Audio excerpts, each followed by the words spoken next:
Ada sahabat saya, dia adalah dokter dan bertinggal di mana? Di Inggris. Saya lupa kotanya. Dan dia mengingatkan satu hal, dia adalah lembaga researcher, jadi dia kerjanya cuma meriset saja. Dia mengabari saya dan sejak Februari kami intens, dan dia menyatakan sebuah informasi yang sangat penting yang saya pikir harus dibagikan ke teman-teman dan kalau perlu ke gugus tugas COVID. Jadi nomor satu adalah COVID akan ada selamanya sampai akhir zaman. Itu kira-kira informasi yang akan dimulai dengan pernyataan hari ini. Jadi COVID akan ada sampai akhir zaman karena yang namanya virus ini sejak dulu juga sudah ada, gitu ya. Nah, beberapa mungkin sepakat bahwa COVID yang kali ini adalah di-enrich atau diperkaya. Terlepas nanti teori konspirasinya, teman-teman sendirilah yang nanti bisa memutuskan apakah ini memang deadly, mematikan atau tidak. Tetapi dunia kacau balau dengan adanya COVID. Nah, dia mengingatkan bahwa cara yang terbaik saat ini, dan tolong diingatkan dengan ke pemerintah Indonesia, makanya dengan IG Live hari ini saya juga menyempatkan untuk menghimbau dan mengajari mungkin, karena ini saya diajari juga dari dia untuk bagaimana menyelesaikan COVID supaya kita dalam posisi menang.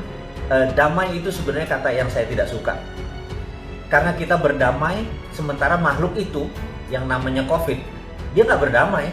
Jadi kitanya berdamai, kitanya kasih bendera putih, dia tetap nyerang kita. Dan ini membuat kita menjadi tidak aware gitu ya. Nah, saya tidak ingin ini terjadi berlama-lama. Saya ingin memanfaatkan kesempatan hari ini untuk menyelesaikan COVID once for all. COVID adalah corona disease, virus. Jadi perilaku virus itu di setiap daerah harus di research. Jadi tidak bisa kita mendapat data dari koran atau dari media atau dari informasi asing bahwa oh di Cina kayak gini, di Amerika kayak gini. Karena banyak sekali menyatakan bahwa oh Amerika nggak bisa menghandle COVID, Cina nggak bisa menghandle, tahu-tahu Wuhan lockdown sekarang 11 juta di lockdown versi baru sekarang dengan di retest. China, Singapura kena second wave dan lain sebagainya. Nah, yang harus kita lakukan adalah menurut teman saya, seorang dokter dari Malaysia ini yang bertempat tinggal di Inggris yang khusus mempelajari tentang virus, dia menyatakan adalah tolong diingatkan kepada gugus tugas corona di Indonesia bahwa postmortem atau mereka yang meninggal karena COVID dianalisa, kemudian yang antemortem yang kena COVID yang bisa sembuh dan bisa meninggal dipetakan sehingga dibuat korelasinya, ditemukan deltanya sehingga kita bisa tahu yang postmortem itu kebanyakan virus tadi mengaktifkan apanya sehingga dia meninggal, gitu ya. Jadi dianggap bahwa virus ini tidak mematikan dulu, yang mematikan adalah dia mematikan unsur yang memang udah ada bawaan, misalnya dia ada asma, misalnya ya, atau ada panu gitu misalnya. Kata begitu ada panu, tingkat kematiannya lebih dari 90%. Ini contoh aja.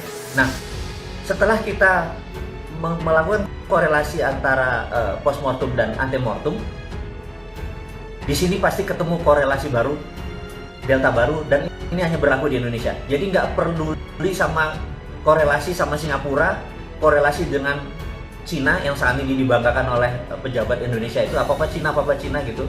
Jadi di Cina nggak apa-apa kok, selalu gitu ngomongnya gitu ya.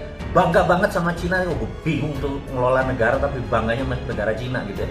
Bangga tuh sama bangsa sendiri gitu. Ini yang saya mau mengungkapkan kekesalan saya. Jadi kita harus punya korelasi sendiri, mempunyai delta sendiri, persamaan sendiri antara postmortem dan antemortem dari coronavirus. Dengan demikian kita tahu bahwa oh karena panu, begitu karena panu tingkat kematiannya tinggi. Ini contoh ya. Oke. Jadi apa yang harus kita lakukan setelah itu? Setelah kita lakukan, yang mempunyai panu, katakanlah ada 1% di Indonesia penduduknya, langsung di-seal, anggap dia nggak bisa berenang. Jadi kita andaikan ya, mereka yang tidak bisa berenang tadi, jangan digabungkan sama yang bisa berenang. Karena yang bisa berenang ini kena COVID nggak apa-apa dia. Tingkat kesembuhannya 99,9. Tapi kalau panu ini, tingkat mortalitasnya atau fatalitasnya 99%. Jadi ini yang dilindungi. Nah, jadi saat ini kita harus cepat menemukan mereka-mereka yang tidak bisa berenang, lalu langsung di corner, lalu langsung dijaga, dan yang ini garansi, ini tingkat kesembuhannya tinggi. Itulah metode yang disarankan oleh sahabat saya, itu adalah lakukan ini segera dan habis itu nggak usah mikirin tentang lockdown. Udah keluar aja, karena kita akan hidup dengan COVID forever, gitu.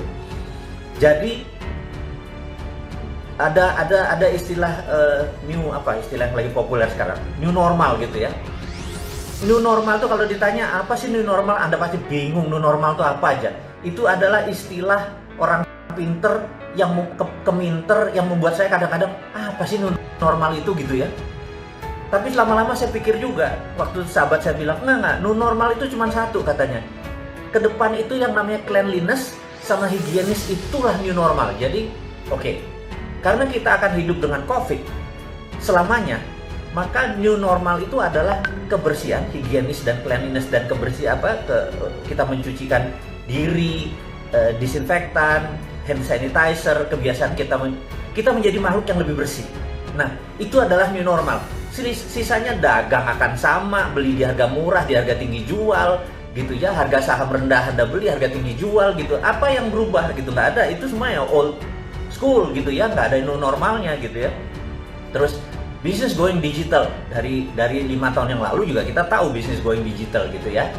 Terus ada yang bilang new world order. Nah itu nanti Mas Hasbi sabar, tentang new world order kita akan turun tangan sendiri. Jadi kita sepakat bahwa COVID akan hidup sama kita selamanya, dan kita minta pemerintah sekarang menemukan delta yang baru, kausalitas yang baru, di manakah yang membuat orang-orang yang tidak bisa berenang itu cepat diketemukan. Jadi orang-orang yang punya, ini cuma istilah nggak bisa berenang, yang sisanya bisa berenang gitu ya. Karena kalau sekarang semuanya di lockdown, yang bisa berenang juga bisa mati. Matinya bukan karena COVID, tapi matinya karena ekonomi gitu ya.